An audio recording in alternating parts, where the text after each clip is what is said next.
Bismillahirrahmanirrahim. Assalamualaikum warahmatullahi wabarakatuh. Waalaikumsalam warahmatullahi wabarakatuh. Innal hamdalillah nahmaduhu wa nasta'inuhu wa nastaghfiruh wa na'udzu billahi min shururi anfusina wa min sayyiati a'malina. May yahdihillahu fala mudilla lahu wa may yudlil fala hadiya lahu. أشهد أن لا إله إلا الله وحده لا شريك له وأشهد أن محمدا عبده ورسوله لا نبي بعده. قال الله تعالى في كتابه الكريم يا أيها الذين آمنوا لا تأكلوا أموالكم بينكم بالباطل إلا أن تكون تجارة عن تراض منكم. Amma ba'du usikum wa iyaya bitaqwallah. Rabbi shrah li sadri wa yassir li amri wahlul 'uqdatam min lisani yafqahu qawli. Bapak Ibu jamaah salat di Masjid Muhyiddin yang insyaallah dirahmati oleh Allah Subhanahu wa taala. Alhamdulillah pada kesempatan hari ini kita dipertemukan oleh Allah Subhanahu wa taala tentunya dalam keadaan sehat secara jasmani maupun sehat secara rohani. Dan tidak kalah penting kita masih diberikan ketetapan hati kita untuk selalu menjalankan perintah-perintah Allah dan menjauhi segala larangan. Semoga kita selalu istiqomah dalam hal tersebut dan mudah-mudahan apa yang kita lakukan diridhai oleh Allah Subhanahu wa taala. Shalawat serta salam tetap tercurah limpahkan kepada Nabi kita Nabi Muhammad sallallahu alaihi wasallam. Beliaulah suri tauladan kita yang mengajarkan kepada kita bagaimana menjadi seorang muslim maupun mukmin yang sebenarnya. Bapak Ibu yang dirahmati oleh Allah Subhanahu wa taala, dalam kesempatan hari ini khususnya di hari Ahad di pengajian menjelang takjil ini, saya diberi amanah untuk memberikan kajian berkaitan dengan muamalah seperti pada tahun-tahun sebelumnya. Seperti yang kita tahu, muamalah itu adalah hal-hal yang bersifat keduniawian yang mana lebih tapi lebih kental dengan hubungan antar manusia dengan manusia yang lain.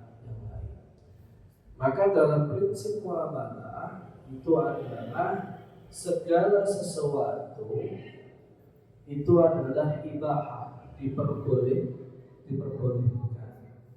Illa madalla dalil ala tahrimi kecuali kalau ada dalil-dalil yang menyebutkan keharaman dalam kegiatan tersebut. Beda dengan berkaitan dengan ibadah mahdhah, ya, yang dimana di situ prinsipnya segala sesuatu diharamkan kecuali ada dalil yang menghalalkannya. Maka kalau kita memahami dua hal tersebut, dua jenis ibadah tersebut ini memiliki karakteristik yang berbeda. Dan kalau kita simpulkan, ibadah muamalah pada hakikatnya lebih banyak daripada ibadah-ibadah mahdhah. Karena apa? Karena ibadah mahdhah itu lebih sempit, ya. Disempitkan oleh apa? Karena segala sesuatu kalau nggak ada dalilnya, ya berarti haram. Seperti sholat, ya. Sholat zuhur 4 rakaat, ya. sholat zuhur 4 rakaat. Sudah, karena kalau kita mau menambah atau mengurangi jumlah rakaat sholat zuhur, ya contoh saya pengen ibadah khusyuk, saya pengen lebih dekat dengan Allah, sholat zuhur saya jadikan 6 rakaat. Ya. Atau mungkin saya kurangi, saya buru-buru ini, sholat zuhur saya jadikan 1 rakaat saja.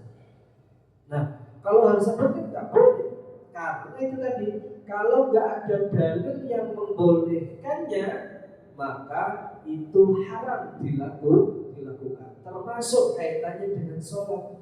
Kalau sholat zuhur sudah ditetapkan 4, terus Bapak Ibu panjenengan tambahi jadi 4, 5, 6 ataupun dikurangi jadi 1, nah ini nggak boleh. Kembali lagi hakikatnya seperti itu. Makanya lebih sempit, lebih terbatas kalau kita membahas ibadah makruh. Termasuk juga puasa. Puasa itu kan termasuk kategori ibadah makruh. Ya. Karena apa? Ya itu tadi, Bapak Ibu pengen puasanya, aku pengen puasanya itu sampai isya. Boleh apa tidak Bapak Ibu? Tentunya nggak boleh. Nah, terbatas. Coba kita bandingkan dengan kaitannya muamalah. Ya. Coba kita bandingkan dengan kaitannya muamalah ibadah, muamalah jual beli. Ya. Tidak ada ketentuan yang melarang jual beli. Berarti di sini kita dibebaskan untuk membeli atau menjual barang-barang yang kita inginkan, selama ada dalil yang melarangnya. Nah ini contohnya jual beli barang-barang yang diharamkan, jual beli darah, jual beli daging ataupun anggota tubuh babi, ya kan? Menjual hewan mati atau menjual barang atau hewan-hewan yang tidak disembelih karena Allah. Nah, itu semuanya termasuk ada yang mengharamkan. Selain yang diharamkan, yo jual beli emas, yo monggo, jual beli ikan, monggo, ya. Selama tidak ada dalil yang mengharamkan. Jadi prinsipnya muamalah itu tadi saya sebutkan lebih banyak, lebih bervariatif, ya, lebih aspeknya itu lebih lebih banyak, ya, ini lebih banyak daripada kita melaksanakan ibadah makruh. Karena ibadah makruh itu terbatas karena apa tadi? Karena ada dalil-dalil yang mengharamkannya. Bapak Ibu yang dirahmati oleh Allah Subhanahu wa taala, maka kenapa kok bisa ada haram, kemudian ada halal, kemudian ada mubah, ya, dan berbagai macam jenis hukum yang lain, itu yang disebut dengan hukum fikih, ya. Nah, yang sering kita dengar itu kan fikih itu berkaitan dengan fikih sholat, atau juga fikih puasa, atau juga fikih wudu, ya, yang sering kita dengar, ya, bagaimana tata cara sholat, tata cara wudu, tata cara ibadah puasa dan lain sebagainya. Tapi sebenarnya fikih itu jangkauannya itu lebih luas, tidak hanya sebatas berkaitan dengan ibadah makruh semata. Ya. Padahal kalau kita perhatikan, sebenarnya ada jenis fikih yang lain yang berkaitan hubungan antara manusia dengan manusia yang lain. Seperti tadi yang sudah kita katakan, setiap hari kita melakukan kegiatan jual beli, setiap hari kita melakukan kegiatan sewa menyewa, ya, atau mungkin juga hutang piutang, ya, transfer uang. Bahkan sekarang sudah berkembang jadi kegiatan keuangan digital, transfer uang, ataupun mungkin juga menggunakan pembayaran via digital ya, ada yang menggunakan Shopee Pay, ada yang menggunakan QRIS, ada juga yang menggunakan Shopee Pay Later dan lain sebagainya. Sekarang berkembang seperti itu. Nah, maka kita penting ya, di sini posisinya kita sebagai seorang mukmin maupun muslim, bagaimana cara kita agar kegiatan dan interaksi dalam muamalah itu tidak sampai melanggar apa yang sudah ya, dituntut dalam Al-Quran maupun Al-Hadis. Maka disinilah peran fikih muamalah, bukan hanya sekedar kita itu menambah ilmu, tapi juga untuk kebutuhan hidup kita. Ya. Jangan sampai seperti yang difirmankan oleh Allah Subhanahu wa taala dalam surat An-Nisa ayat 29, ya ayyuhalladzina amanu la ta'kulu amwalakum bainakum bil batil. Wahai orang-orang yang beriman, janganlah kamu memakan harta kamu itu dengan jalan yang batil.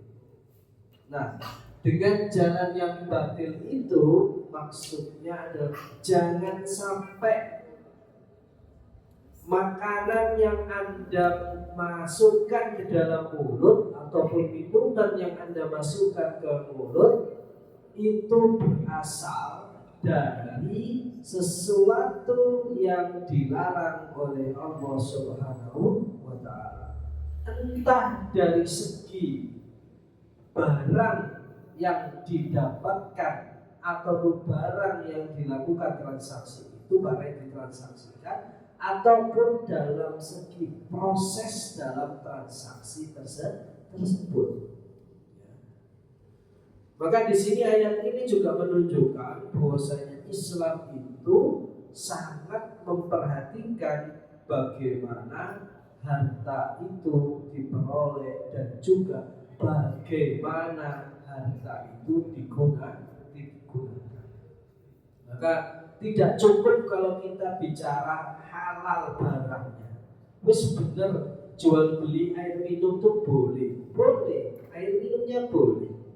Tapi juga diperhatikan kaitannya dengan halal untuk mendapatkannya. Ya. Berikut juga berkaitan dengan prosesnya. Jangan-jangan dalam jual beli itu jual belinya ada unsur penipuan atau ada unsur yang penimbunan di dalamnya, ada unsur ribanya di dalamnya. Nah, itu yang memang harus kita perhatikan, karena memang iya benar segala sesuatu dihalalkan boleh selama tidak ada dalil yang mengharamkan. Nah, kalau makanya kita harus concern pada apakah yang kita lakukan itu sesuatu yang memang dalam dalilnya itu dilarang atau dibolehkan. Bapak Ibu yang dirahmati oleh Allah, nah pertanyaannya, maka kenapa sih fikih muamalah itu penting bagi kita? Ya. Yang pertama adalah karena sebagian besar dosa itu terjadi dari kegiatan muamalah kita. Ya. Bapak Ibu kan sudah sholat, Bapak Ibu kan sudah puasa, ya. Tapi Bapak Ibu sering melakukan dosa justru bukan di ibadah-ibadah tersebut. Ya. Sudah sholat 5 waktu ya sudah memenuhi, kan nggak berdosa. Ya.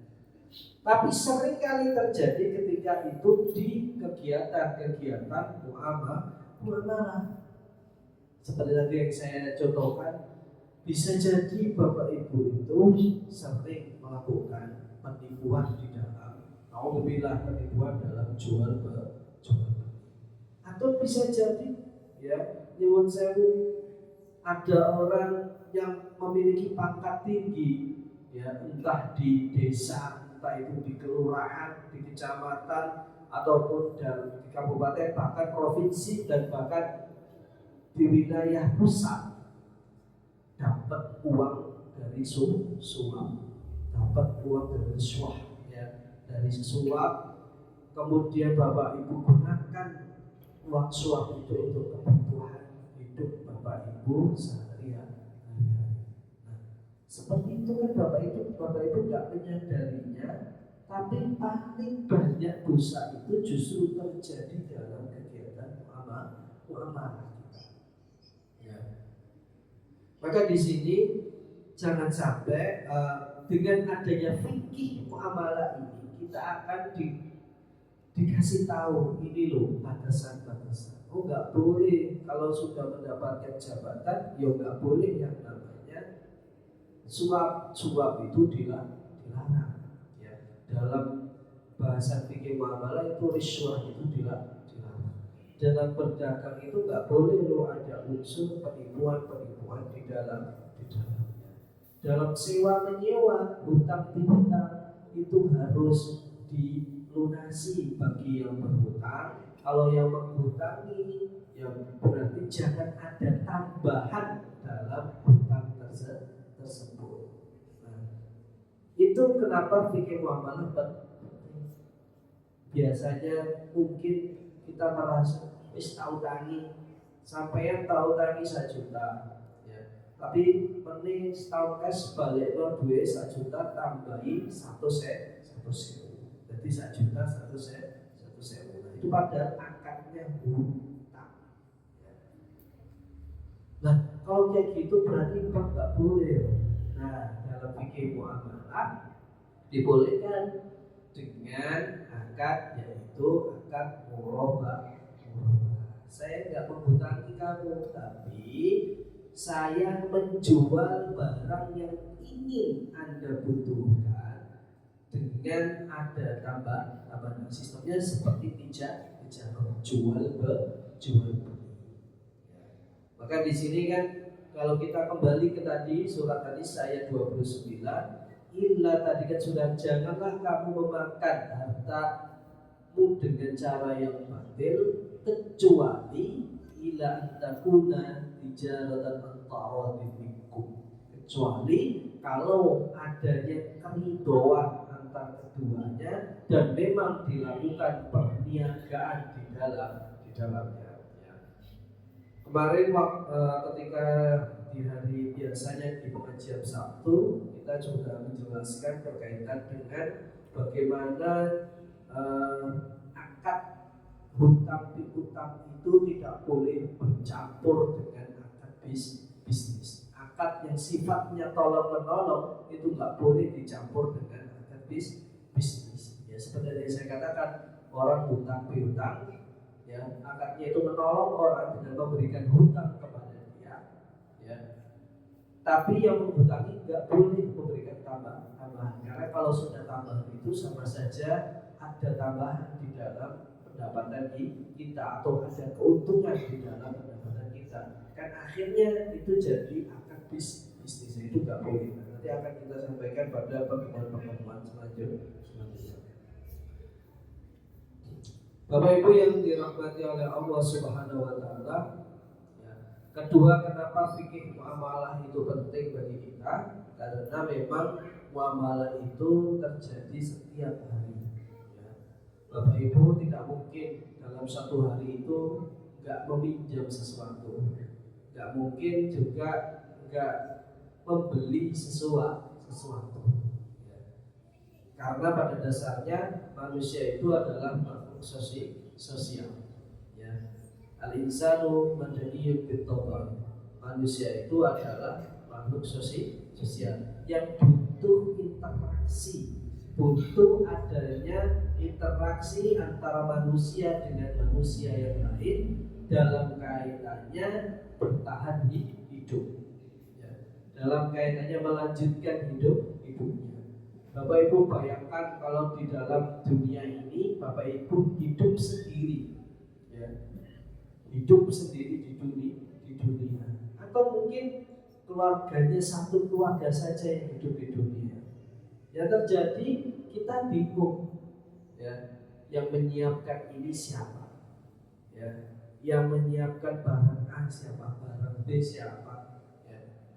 Maka adanya interaksi inilah yang pada akhirnya mampu menjadikan manusia itu bisa bertahan hidup, ya. Nah, karena memang terjadi setiap hari interaksi tersebut, ya, perlu adanya batasan-batasan, perlu adanya koridor-koridor untuk bagaimana kita itu menjalani muamalah itu dengan baik. Ya.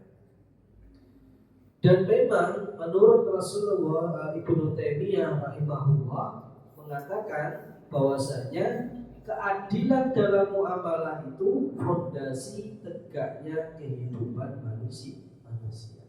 Nah, berarti di sini memang manusia itu interaksi satu dengan yang lain. Tapi kalau tidak dibatasi dengan aturan-aturan, dengan norma-norma yang ada, yang terjadi bukannya interaksi itu akan memberikan manfaat antar manusia dengan manusia yang lain, justru malah akan memberikan mudarat, kerugian, entah salah satu pihak atau dua belah pihak di dalam. Bayangkan kalau sebenarnya Islam itu tidak memberikan batasan, kalau jual beli terserah kamu mau pakai seperti apa, ya. Wis gak apa-apa, Islam membolehkan jual belinya dengan barang haram, atau Islam membolehkan menipu orang lain dalam kegiatan transaksi, ya. Yang terjadi apa? Banyak kerugian yang dialami oleh pihak-pihak tersebut, ya. Nah, Islam gak kayak ngono ya. Yang terjadi apa? Sing miskin tambah miskin, sing kaya tambah kaya. Wong sekarang loh ada aturan-aturan seperti itu saja masih terjadi penyelewengan dalam kegiatan transaksi. Berapa banyak orang yang meminjam uang kepada orang lain, tapi dengan sengaja, meskipun dia sudah punya harta, tapi tidak mau mengembalikan hutang-hutangnya. Berapa banyak saudara antar saudara yang lain bertarung hanya gara-gara royoan duit.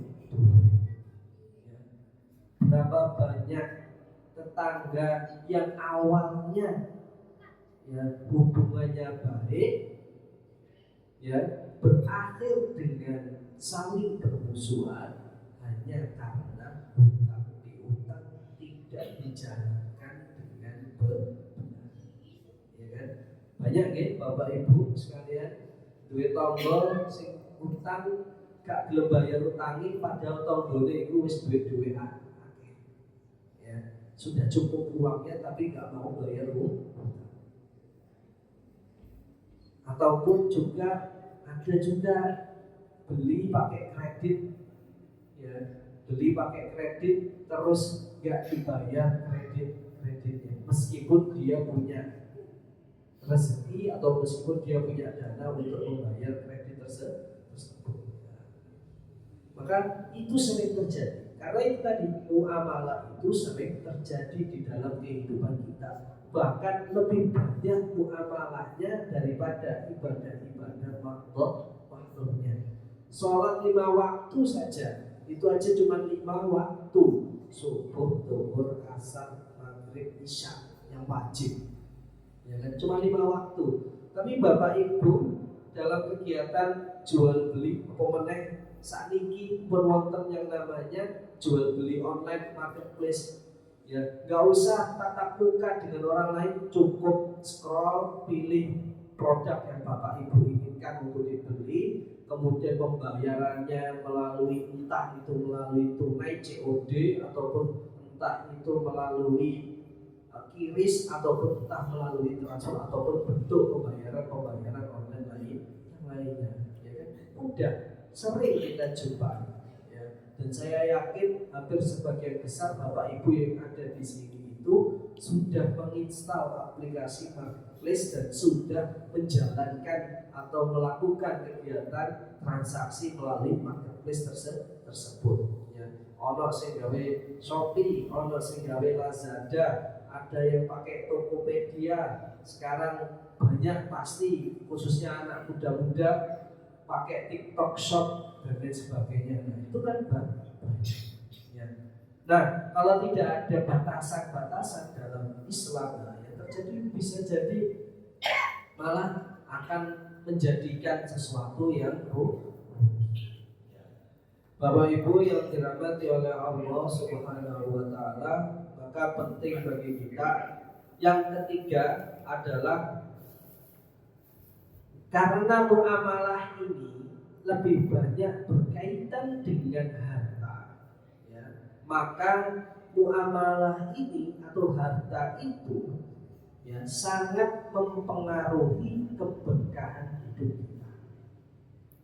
Kalau seumpamanya dibatasi dengan fikih muamalah, takutnya harta yang kita miliki, yang kita salurkan, yang kita dapatkan justru tidak memberikan keberkahan hidup kita. Karena apa? Itu karena kita tidak menjalankan fikih muamalah tersebut. Ya. Kalau kita tidak menjalankan fikih muamalah, jadinya harta kita justru malah menjadi dosa bagi kita. Nah, ini seperti yang diceritakan oleh Rasulullah SAW. Dzakara rajulu yutilu safar ash'atha aghyara yamuddu yadayhi ila sama. Kemudian dalam suatu cerita yang diceritakan oleh Rasulullah, suatu ketika ada yang namanya seseorang yang melakukan perjalanan jauh, rambutnya itu yutil safar, kemudian rambutnya kusut, as'atha aghyara akbara, kemudian yamuddu yadayhi ila sama, kemudian meminta, mengadahkan tangannya ke langit sambil memohon kepada Allah, ya Rabb, ya Rabb, ya Rabb. Ya. Sementara wa mat'amahu haram, wa mashrabahu haram, wa malbasahu haram, wa ghudaya bil haram. Ya. Ada seperti orang seperti itu sudah perjalanan jauh, kemudian rambutnya panjang memutih, kemudian sambil bermunajat kepada Allah, ya Rabb, ya Rabb, ya Rabb. Akan tetapi makannya itu dari sesuatu yang haram atau dari proses yang haram, minumnya juga dari proses yang haram, malbasau haram, pakaiannya itu haram, makannya juga haram. Fadi istajabu lidzalik. Rasulullah mempertanyakan, bukan pertanyaan ini sebenarnya, tapi ini menunjukkan orang seperti itu kok bisa dijabah doa-doanya oleh Allah. Ya. Berarti ini menunjukkan dalam hadis ini, ya, gak mungkin ya segala doanya itu dijabah. Meskipun dia itu sudah menjalankan ibadah sebanyak mungkin, tapi jika sumber penghidupan dia itu didapatkan dari sesuatu yang haram, minum makannya pun dari sesuatu yang haram, pakaiannya pun dari sesuatu yang haram, maka Rasulullah tadi menekankan, bagaimana bisa orang seperti itu diijabah doanya? Ya. Maka naudzubillahi min dzalik, mudah-mudahan kita ini tidak termasuk orang-orang yang memiliki harta yang tidak memiliki keberkahan di dalam. Mudah-mudahan harta kita itu berkah, harta kita itu dari sesuatu yang halal harta kita itu dari sesuatu yang memang benar-benar sesuai tuntunan Islam. Bapak Ibu yang dirahmati oleh Allah Subhanahu wa taala, kenapa fikih muamalah itu penting bagi kehidupan kita? Yang selanjutnya adalah karena memang Islam itu agama yang sempurna. Ya. Bapak Ibu bisa bandingkan dengan beberapa agama-agama, gak usah jauh-jauh yang ada di Indonesia. Seberapa persen ya agama-agama lain concern dalam kehidupan keseharian kita? Yang Bapak Ibu temukan kebanyakan adalah bentuk-bentuk ritual ibadah yang justru nyuwun sewu banyak yang memang tidak sesuai dengan kehidupan keseharian kita. Dalam Islam mengatur semuanya, ya. Karena dalam Islam itu ada yang namanya hubungan dengan Allah, hablum minallah, dan juga hablum minannas. Ya. Dalam kehidupan kita di dunia ini, Islam itu mengatur. Ya. Bukan berarti ini mengatur berarti Islam itu otoriter, bukan. Justru Islam itu menyelamatkan diri kita dari bencana kehidupan di dunia maupun bencana kehidupan kita di akhirat. Ya. Ketika berdagang, Islam mengatur jangan sampai kamu menambah timbangan di dalamnya, sehingga seakan-akan orang yang berjualan ditambahi timbangannya dan ketok abot. Padahal kita belinya 1 kilo tapi dikasih timbangan 2 kilo, dikurangi timbangan, dikurangi timbangannya yang awalnya 1 kilo dikurangi jadi 3/4. Itu nggak boleh mengurangi timbangan. Dalam Islam sudah dijelaskan. Ya. Di dalam agama-agama lain ada, tapi tidak semua aspek kehidupan disebutkan dalam agama tersebut. Maka dengan adanya fikih muamalah ini menunjukkan Islam itu rahmatan lil alamin, Islam itu rahmat bagi seluruh alam semesta, karena apa yang ada dalam hukum-hukum Islam itu mengedepankan yang namanya keadilan, mengedepankan yang namanya kesejahteraan. Makanya Bapak Ibu, kenapa kok warisan itu diatur dalam Islam? Ya tidak lain untuk tercipta yang namanya keadilan di dalamnya. Mengapa sih dalam jual beli, sewa menyewa itu diatur dalam Islam? Utang piutang itu diatur dalam Islam, karena untuk menghindari yang namanya kecurangan atau pihak-pihak yang merugikan dalam transaksi tersebut. Ya. Maka ini penting bagi kita untuk memahami Islam itu lingkupnya luas, Islam itu lingkupnya dalam, ya, jika dibandingkan dengan agama lain. Bapak Ibu yang dirahmati oleh Allah Subhanahu wa taala, selanjutnya kenapa kok fikih muamalah itu juga penting bagi kehidupan kita? Karena dengan adanya fikih muamalah ini tujuannya agar aktivitas dalam perekonomian kita ini nilainya bisa menjadi ibadah. Karena ibadah itu adalah menjalankan yang diperintahkan oleh Allah melalui Rasulnya dan menjauhi segala larangan-larangan Allah melalui Rasul. Ya. Konsep ibadah itu akan bernilai bahwa kegiatan duniawi kita itu akan bernilai ibadah jika kita mengikuti aturan-aturan yang sudah termaktub, yang sudah disepakati, yang mana sudah tertuang dalam Al-Quran ataupun Al-Hadis. Berikut juga dengan istimewa ataupun bentuk fatwanya. Nah, maka penting bagi kita kalau mau nilainya ibadah, ya ikuti fikih muamalah.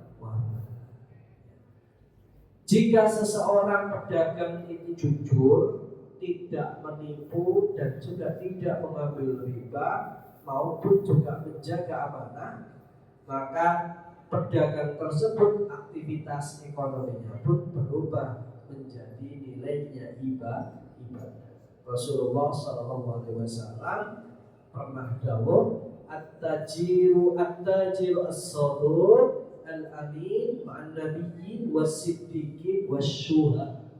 Dijanjikan oleh Allah, ya, dijanjikan oleh Rasulullah, pedagang yang sudah jujur, amanah dan juga bisa dipercaya, maka dia akan bersama para nabi-nabi. Enak kan? Pedagang wis cukup jujur aja, jujur, tidak menipu, nggak ambil riba, amanah, ya, maka dia akan berada di surga nanti bersama para nabi, orang-orang yang siddiq dan juga para syuhada. Ya. Hadis ini tidak hanya berlaku bagi seorang pedagang saja, tapi berlaku pada seluruh profesi yang ada.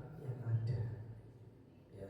Kalau seorang pejabat, kalau pejabatnya itu amanah, ya, pejabatnya itu kebijakannya itu jujur, baik, amanah, tidak suap, ya, maka nanti pun pejabat itu bisa jadi akan bersama para nabi-nabi, bersama para orang-orang siddiq dan juga bersama para syuhada. Padahal syuhada itu mengorbankan nyawanya. Ya, ibarat kata modal untuk masuk surga itu modal nyawa, karena yang diambil itu nyawanya, syahidnya kan karena diambil nyawanya dalam keadaan syahidnya. Kita Bapak Ibu yang berdagang atau profesi lain cukup jujur, amanah saja itu sudah disandingkan dengan para syuhada. Maka ini begitu besarnya, begitu pentingnya seorang yang memiliki profesi jika dia amanah maupun jika dia itu jujur. Bapak Ibu yang dirahmati oleh Allah Subhanahu wa taala, oleh karena itu memahami fikih muamalah ini menjadi sangat urgent bagi kehidupan kita. Jika kita itu setiap hari terlibat dalam kegiatan transaksi, entah itu jual beli, sewa menyewa, hutang piutang, ya kan, ataupun bentuk-bentuk transaksi duniawi yang lain, ya, setiap hari itu pula kita pun akan berpotensi pada dua kemungkinan. Ya. Potensi yang pertama bisa jadi kita memperoleh keberkahan, atau bisa jadi justru kita ini terjatuh pada keharaman yang mungkin saja tanpa kita sadar.